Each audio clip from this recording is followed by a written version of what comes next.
بتعرفي شو المشكلة يلي بتواجهك بشكل يومي؟ إنك صرتي قوية زيادة عن اللزوم، تعودتي تلمي حالك لحالك وبسرعة وتمسحي دمعتك قبل ما تنزل قدام حدا وتبتسمي وكأنه ما صاير شي بين الناس، مو لأنك إنسانة ما بتتوجع، لأ، بس لأنه أنت ما عاد عندك رفاهية تعترفي وتنهاري قدام حدا. بتعرفي قديش صعب إنك كل مرة تكوني الحضن للكل وما يكون في حدا يكون حضنك لمرة؟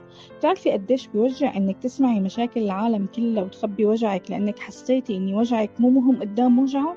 بس بالحقيقة أنت بتضلي بشر ووجعك مهم وتعبك مهم ودمعتك مو ضعف إنه تنزل. دمعتك هي إنسانيتك، أنت مو مطالبة تكوني صلبة طول الوقت، مو لازم تثبتي للكل إنك قوية بكل لحظة. أوقات القوة الحقيقية إنك تقولي وتعترفي بتعبك، تقولي أنا تعبت. بتعرفي شو أكتر شي بوجع؟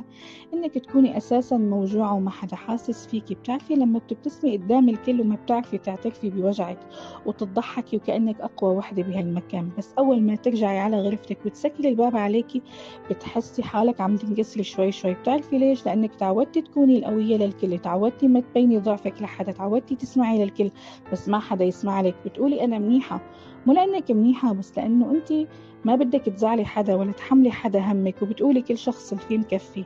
بس بالحقيقة أنت إنسانة مو حجر، أنت مو تمثال مثل ما مبين للناس. أنت عندك قلب وحقك تتعبي وحقك تبكي وحقك حدا يسألك أنت عن جد منيحة ولا لا.